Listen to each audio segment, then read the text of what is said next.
Avanzamos esta tarde aquí en Mega Noticias TVC Informa y mire, vamos a analizarle este tema, continuar con la información sobre el outsourcing, bueno, toda la reforma que se viene, y para ello tengo el gusto de saludar esta tarde para arrancar una mesa de debate a Jorge Aljovín, consultor y analista político. Jorge, buenas tardes. Muy buenas tardes. Qué gusto saludarte y también pues integramos a esta mesa al analista político Álvaro Ramírez. ¿Cómo estás, Álvaro? Buenas tardes. Hola, Gabriel, buenas tardes. Hola, Jorge. Buenas tardes a ambos, gracias. Bueno, empezamos contigo, Álvaro Ramírez. Pues vaya, la discusión quedó el 2020 con estira y afloja. Muchas de las argumentos de la iniciativa privada era que sí se tenía que revisar, que pues aceptaban que había abusos alrededor del outsourcing, pero la iniciativa que se ha estado discutiendo es que pues no debería de ser prohibirla de tajo. ¿Tú qué prevés para esta discusión que ya se va a reactivar? Pues ya estamos a punto de entrar a febrero. ¿Cómo crees, cómo piensas que se va a venir esta discusión? ¿Vuelven los jaloneos o ya va a haber una integración de las propuestas de la iniciativa privada? Mira, yo creo que en sí el proceso también, el propio proceso legislativo va a ser de suma interesante, porque ya fue presentada la iniciativa, está literalmente en la congeladora, en la Comisión de Trabajo, y ahí es donde está el tema, ¿no? Porque Jorge también podrá coincidir, ¿no? El proceso legislativo se detuvo, no se detuvo por una instrucción de las comisiones, ¿no? Sino por una instrucción que viene de un poder ajeno al legislativo, que es en este caso el Ejecutivo, que estaba en negociaciones, y el dictamen, no quiero sonar mal, pero el dictamen ya está hecho, ¿no? ¿Por qué? Porque ya está hecho, porque no se va a modificar nada la iniciativa presidencial, donde evidentemente se deroga del artículo 15 de la Ley Federal del Trabajo, el artículo 15A al 15D, que es lo que habla específicamente de la subcontratación, y aparte de otras tantas modificaciones que lleva la ley del Seguro Social, el Código Fiscal de la Federación. Pero ese va a ser el tema interesante, ya que se va a presentar como una iniciativa preferente el próximo 1 de febrero, pues tendrá 30 días la comisión encargada, que en este caso habría que ver si nuevamente la mandan como iniciativa que se turne a comisiones unidas, ya sea de Trabajo y de Hacienda, donde precisamente el mayor problema en la anterior presentación de la iniciativa fue dentro de la Comisión de Hacienda que preside la diputada Terrazas Vaca, que es del PAN, y que, bueno, junto con el presidente de la Comisión de Trabajo, bueno, se trabajó de manera conjunta, pero no dejó de haber cierta fricción. Por otro lado, claro, las mesas de trabajo que se han llevado a cabo, se les ha buscado, obviamente, decir, bueno, no todo el outsourcing es malo, claro, ¿no? Hay errores en la implementación de la ley y hay abusos por parte de los trabajadores, pero eso, quien tiene que vigilarlo, pues es la Secretaría del Trabajo. Entonces, aceptar esta iniciativa, pues es decir, bueno, pues es que no soy capaz tampoco de vigilar tanto mi propia ley, ¿no? Y por otro lado, también hablábamos nosotros al interior, era que esta reforma solo busca, digamos, desaparecer al esquema, pero una forma también de fortalecerlo sin necesidad de desaparecer al outsourcing es regular lo que es el insourcing, la terciarización, o sea, conceptos que vienen de la mano del outsourcing y que desafortunadamente yo pues sí, le apuesto a que no habrá modificaciones en el dictamen, o en la ley, perdón, en la iniciativa que mande el presidente el próximo 1 de febrero. Bien. Y será aprobado como va. Algo que también mencionó la Secretaría de Trabajo es que, bueno, en realidad aproximadamente en subcontratación hay 4 millones de trabajadores y el daño que están sufriendo ciertos trabajadores tampoco es un daño, digamos, muy grande, ¿no?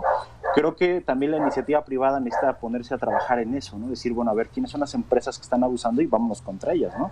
Pero tampoco veo una disponibilidad por parte de los empresarios de poner el ejemplo, ¿no? Bueno, Jorge, hay posturas de los empresarios, inclusive en la reunión que tuvieron recientemente el Consejo Mexicano de Negocios, Coparmex y otros consejos empresariales, sobre que esta iniciativa, si va como va a elevar una carga fiscal en un 10% y además va a alejar inversiones, sobre todo de un sector de empresas de tecnología, al estar aceptando esta iniciativa. ¿Este puede ser el efecto de esta iniciativa? Sí, justamente lo que tenemos que buscar es un balance, sobre todo que estamos inmersos en una crisis no solamente económica, sanitaria, que nos ha llevado al borde a los temas económicos, a redimensionarlos y a estudiarlos. Y creo que aquí lo importante no es plantearnos la eliminación de esta figura del outsourcing o como también comúnmente se conoce como la subcontratación. La importancia será que se borde fino en la regulación, como hace un momento lo señalaba. Me parece que en este sentido habrá que mencionar que 4.6 millones de trabajadores se encuentran en esta figura y por otro lado también habrá de decir que en cuanto al comercio formal en México, a las fuentes formales de empleo, tenemos una fuerza de trabajo de alrededor de 55 millones de personas y 20 se encuentran en la formalidad, 35 en la informalidad y eliminar esta figura significaría también que 4.6 millones de trabajadores se vieran afectados. En este sentido, lo que también tenemos que preguntarnos es cuál es el diseño institucional para la aprobación de leyes. Y aquí me parece que hay una gran disyuntiva. Por un lado, buscamos expandir derechos, los buscamos establecer en la Constitución, buscamos la modificación de las leyes, pero no viene acompañado de algo que se denomina la organización del poder. Y en esto se ha denominado la sala de máquinas de la Constitución, donde nos encontramos con leyes que son buenas en sí mismas, pero que no tienen una verdadera aplicación y que no han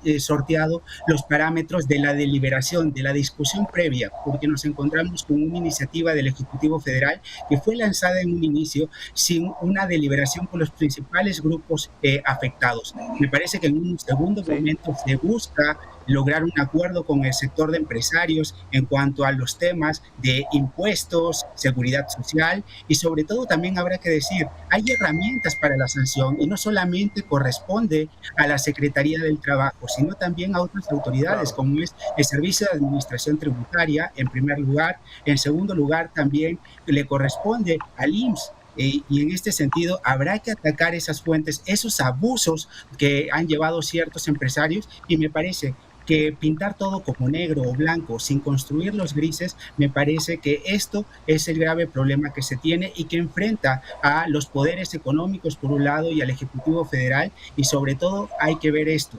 En el diseño institucional no se puede dar un hiperpresidencialismo donde las leyes se aprueben por la Claro. voluntad de una persona. Aquí lo importante es el diálogo, la deliberación y ese es el gran reto que se tendrá en este nuevo periodo ordinario de sesiones que inicia el próximo 1 de febrero, el próximo lunes. Sí, es el próximo lunes, de hecho, y precisamente pues este gobierno no se ha caracterizado por buscar quizás los equilibrios o encontrar ciertas respuestas en los claroscuros de grises, en esa escala tan grande que tenemos. O es blanco o es negro, o va o no va, y como va. Les pido sus conclusiones, por favor, para cerrar a ambos. Sé que es un tema que da mucha discusión, sobre todo por la afectación tan grande. Por un lado, sí, los quebrantos económicos que ahí están, que han dejado estos abusos, pero por otro lado, los riesgos que representan esta iniciativa, según los argumentos de la iniciativa privada. Por favor, Álvaro, tu conclusión. Gracias. Yo estimo que, bueno, nuevamente se va a convocar al Parlamento abierto, con lo que pues, digamos, por así decirlo, se legitima el propio proceso parlamentario. Por otro lado, se ha dejado de lado toda la subcontratación que existe al interior del propio gobierno, que, por ejemplo, se habla de esta figura de honorarios asimilados a salarios, que fue una figura que creó el presidente Salinas de Gortari para poder contratar Sí, nuevamente cierto. a personas que estaban jubiladas y que no se va a regular. Entonces, se habla, la iniciativa privada, yo considero que también debería de meterle un poco de presión a esta reforma y decir, bueno, si nos van a regular a nosotros a través de la Ley Federal del Trabajo, pues entonces también regulen el artículo 123, todo lo referente a los trabajadores del Estado, porque dentro de los propios trabajadores del Estado hay abusos, ¿no? Entonces, y este gobierno ha demostrado que precisamente pues la administración pública y sus servidores públicos pues son recursos humanos pues desechables, ¿no? Que se oye mal, pero lo han demostrado, ¿no? Entonces, sí creo que este proceso parlamentario, deliberación que se va a dar a partir del 1 de febrero y hasta el último día del mes, va a ser complicado, va a ser muy ajetreado. También sería interesante ver qué pasa por parte del TEMEC, ¿no? Porque hay la cuestión laboral donde las empresas norteamericanas pues son de las principales afectadas, ¿no? Que son donde se da el insourcing, ¿no? Entonces, y la terciarización. Entonces vamos a ver Yo creo que va a ser un juego o una reforma de 3 actores, no solo va a ser el legislativo, no solo va a ser el ejecutivo, donde posiblemente también intervenga un poco, de alguna u otra manera, el gobierno de los Estados Unidos. Eso va a ser muy interesante y eso va a marcar también, me parece, las relaciones con los Estados Unidos, esta iniciativa de ley de outsourcing. Por favor, Jorge, tus conclusiones. Como conclusión yo diría lo siguiente, que el Parlamento abierto no se entienda como una mera formalidad, simplemente como una comunicación por cumplir con un procedimiento legislativo, sino que realmente sea un diálogo, una deliberación entre iguales, una deliberación entre iguales que nos lleve a tratar de incluir a todos los sectores involucrados, al sector de los trabajadores, al sector de los empresarios y sobre todo demostrar que las leyes se pueden hacer de manera distinta en México, porque me parece que apostarle a un hiperpresidencialismo donde el legislativo se somete a la voluntad del Poder Ejecutivo Federal, me parece que dejaría un mal precedente, sobre todo que debemos tomar en cuenta que estamos en medio de una crisis sanitaria que vendrá con una segunda ola y que ya está arreciando a todos los sectores de este país, una crisis económica que debe ser enfrentada con la mayor responsabilidad, sin cálculos políticos y sobre todo, como se ha mencionado, integrar a todos los actores, no solamente como un tema de oposición y oficialismo, sino también de todos los ciudadanos que tenemos que estar en esa reforma para poder plantear también temas tan interesantes como nos decían del 123 constitucional, pero también en una realidad que vivimos el día de hoy. ¿Qué va a pasar más adelante también con el teletrabajo y otras figuras que están surgiendo? Sí. Y me parece que es momento de poner acento en eso. Sí, interesante, sobre todo que ya el teletrabajo llegó para quedarse.